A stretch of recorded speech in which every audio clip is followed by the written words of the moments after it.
All right, let's talk today about the evolution of retail and how shopping centers have changed throughout the decades. Most people think retail real estate is just about buying space, renting it out, but if you don't understand how shopping centers have evolved over the past 50 years, you're missing the entire playbook. In this video, I'm going to walk you through the actual history of retail from the birth of the mall to the rise of service-based shopping centers and what it means for how we buy and operate deals today.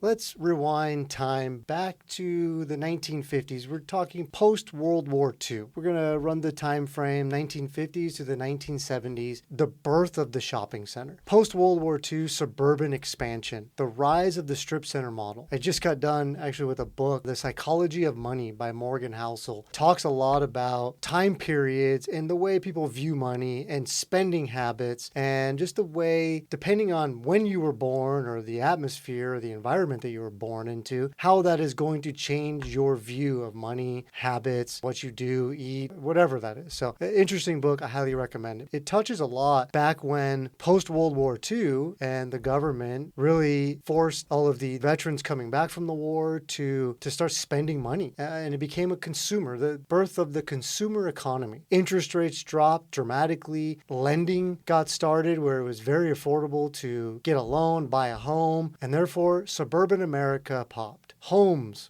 were being built. Cars were being bought. Families left the cities and they wanted convenient shopping along commuter corridors as they commuted into work into the cities. And so this suburban expansion and the birth of the retail corridors is why families left cities in the post-World War II era. The GI Bill gave all these returning soldiers access to home financing, like I mentioned. Suburban home ownership exploded. And the consumer economy is born. When car ownership became the norm, families were no longer tethered to walkable city cores. Developers built tract homes in the suburbs, outside of urban centers, and people needed retail to follow them. So the move to the suburbs wasn't just like a housing shift, it was a shift in where and how people were living their lives. Suddenly, everything needed to be accessible by a car. I think you're living outside the city, you've got to commute in. These aren't central business districts, which became trendy again. Funny how kind of time does a circle, right? Trends always kind of run a circle there. But retail and convenience-based retail especially really followed the car. The era gave rise to an auto-oriented retail center. And we're going to dive into really how some of these strip centers became about in this era, relating to the consumer economy for one, and to the automobile. Strip centers started to have large parking lots. Drive-throughs became a thing. Drive-ins, road-facing signage. So think of any down main artery roads that connected residential neighborhoods and main freeways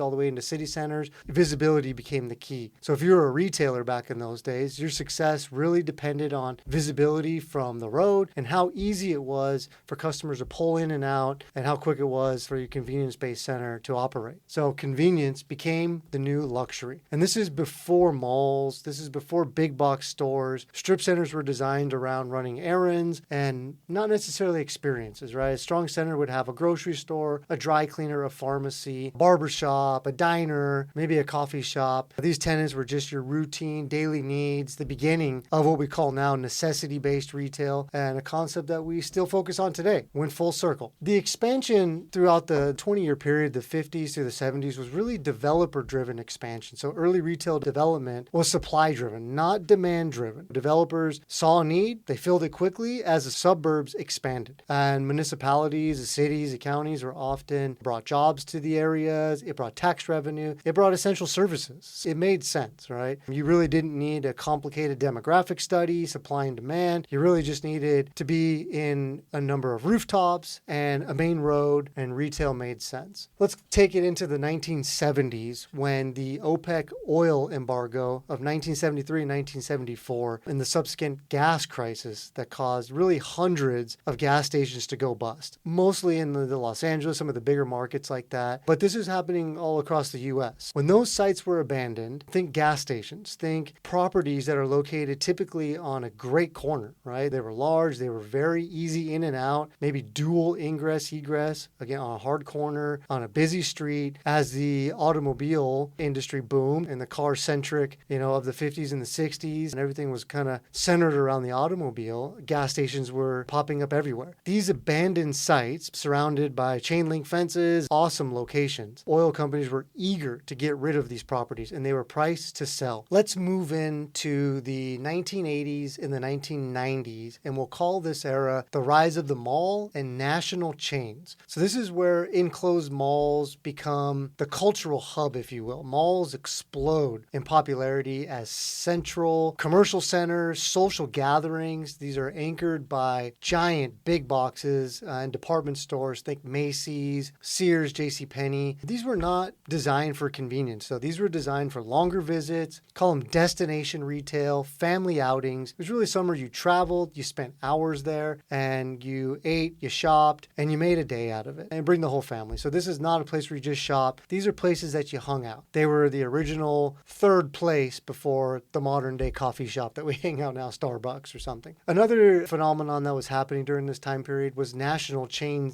expansion. So you saw across the country really a standardized tenant mix taking place. All these big box retailers, franchises became a big thing back in the 80s and the 90s, and these models scaled rapidly. Gap, Banana Republic, Radio Shack, Foot Locker. The tenant mix really just became homogenized across the country. You could literally go to a center a couple states away, fly in, and see the exact same tenant mix within the mall. Look at how the landlords were viewing these. They were really favoring credit, the credibility of the tenant, at the expense of local operators. So your local mom and pop started to have kind of a decline. And this was really the golden age for national brands. If you had credit, you could lease a prime space anywhere. And this was really the era of scale. Retail became very corporate during this time period. Retail went from mom and pop to corporate expansion playbooks. A lot of publicly traded companies, they needed growth, which meant they need locations. They had quotas, and it was open more locations. Brands like Gap, Foot Locker, Blockbuster would roll out hundreds of stores a year. And then again, franchise models were taking off during this time as well, opening hundreds as well. Subway, Radio Shack, and others that use kind of local operators to scale quickly. So retail really became a land grab at this point. If you were a recognizable brand and had a franchise model, you could dominate a center, and landlords were lining up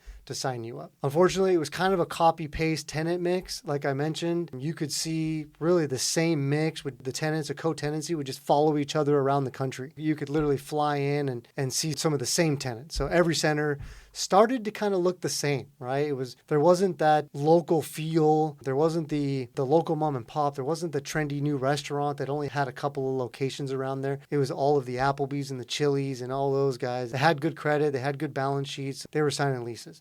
And that does cause some problems later on. Let's talk about the rise of the credit tenant really being an obsession, right? So landlords and lenders begin favoring these national brands. Can make sense, an underwriting perspective, right? You've got all these investment grade credit ratings, therefore they're viewed as lower risk. These tenants could support longer leases, higher TI packages, but when leasing dynamics change and mom and pops often got pushed out because of this, underwriting focused more on the creditworthiness of these businesses rather than the business quality. So TI and building packages, again, were standardized just to meet the corporate specifications and not the local demand. So we're, again, just building for supply and not for the demand of the neighborhood, which big shift in that type of looking through that lens, much more of a demand economy now.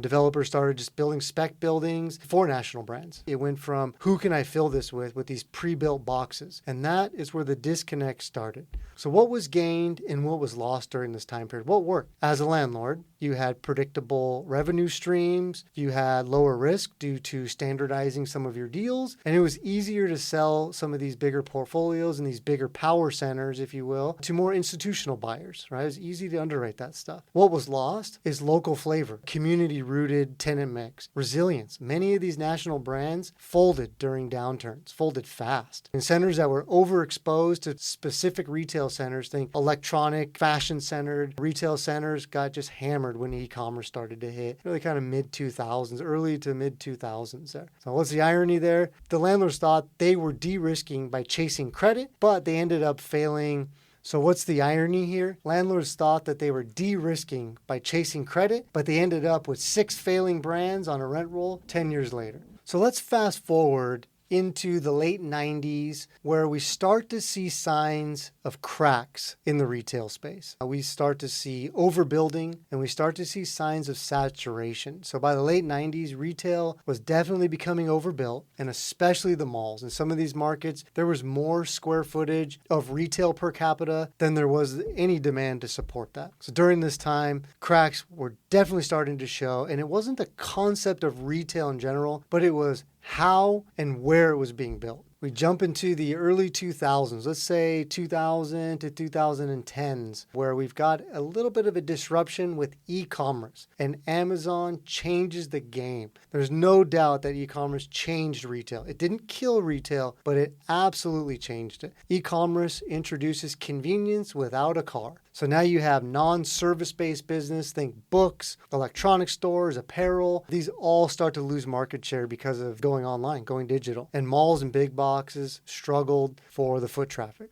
So retail was no longer just about the best location. It was about competing with a warehouse and a delivery van during this time period. And then the retail apocalypse begins, but misunderstood. Dozens of chain bankruptcies, Toys R Us, Payless Shoes, Sports Authority, and the media narrative. Retail is dead. Yes, reality is malls were dying, big power centers were dying, but not all retail. Strip centers and essential tenant mixes still remain resilient. Again, still around since the 1950s. They just need to be redone. Again, retail did not die. It evolved. And landlords who evolved with it, well, they're killing it. And this really leads up to even what we see today, the rise of mixed use and redevelopment plays where dead malls are being converted into residential and retail, educational uses, fulfillment hubs in cities, starting, rezoning mall sites for density, walkability, and redevelopment becomes the new development. But I would definitely say that one of the biggest headwinds we face in redeveloping a mall, any commercial building for that, is the permitting process. It is impossible to get things entitled,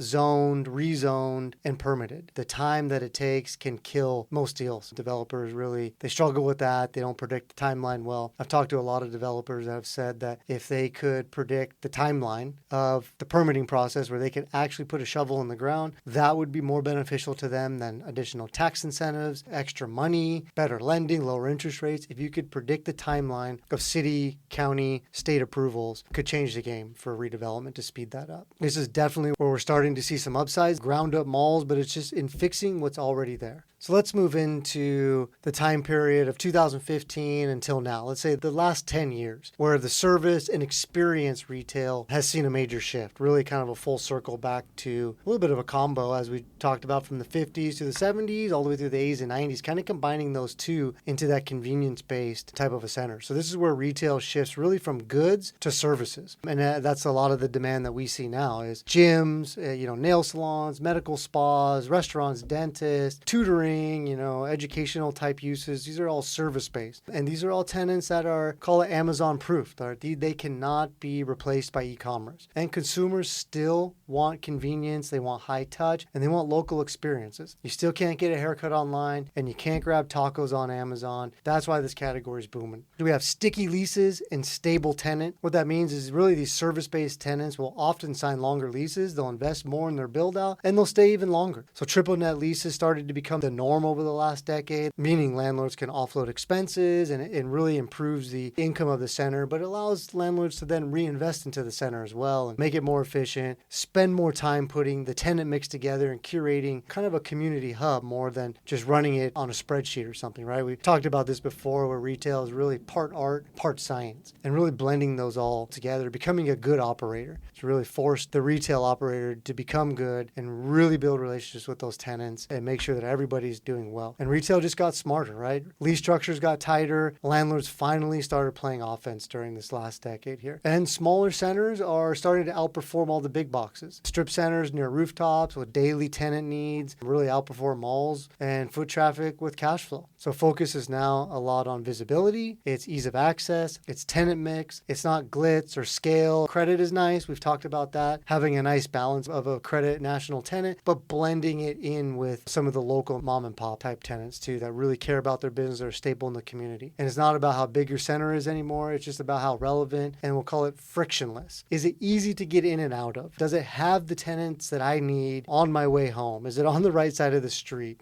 And what does that mean for investors today? Well, it's not just about location, it's about function. The best performing centers really serve as a hub for daily habits and daily needs and not discretionary shopping. And so looking at properties that support health, food, family, convenience, local services, something that touches people's lives every day, definitely a stronger bet. Sum this up, redevelopment is the new development. Investors win by buying these centers that were built for yesterday's tenant, taking a 1950s, 1960s center and building it for today. Whether that's tearing down square footage to add some common area, redoing parking lot to make it more efficient, adding drive-throughs on the outskirts of the parking lot and things and some out parcels there. That's the new win for us. It's tenant mix, it's visibility, it's improvements, it's re-anchoring a dead center. And we're not building new retail. We are just upgrading old new retail to meet the new demand. So a good mix of local operators plus national brand really creates an energy and a resilience. And we don't just trace credit anymore, right? We're chasing tenant categories with longevity and traffic draw. We want foot traffic. We want the tenants to feed off of each other. We want those tenants to have some synergy there. And I've said this before, but the center is really a business ecosystem. One tenant failing shouldn't tank the entire center. Retail, as we can see, has had quite an evolution, but has also kind of come back full circle. It's changed more in the last 20 years than it did 50 years before that. As investors, we need to know the playbook and we need to know what used to work and the one that doesn't work anymore. At West Hive, this is really our edge, right? We buy service-based retail, these old convenience-based centers, and we buy it because we understand its evolution. We understand where it came from. We know the history of this, and we're just bringing them back to life. And that is the repositioning, and that's where the demand is right now. Thank you guys for listening. If you enjoyed this breakdown, make sure you just subscribe for more deep dives. I'd love to hear what your favorite era of retail was. And if you've got any examples in your neighborhood of retail center that was redone, you watched it evolve over time, drop a note. We'd love to hear from you guys. Sign up on our newsletter. We're just trying to educate the community and our community on why invest in retail, what retail is all about. We'll get deeper and deeper as we go through these series on how to underwrite these deals, what we're looking for, what makes a good deal. Thank you for joining.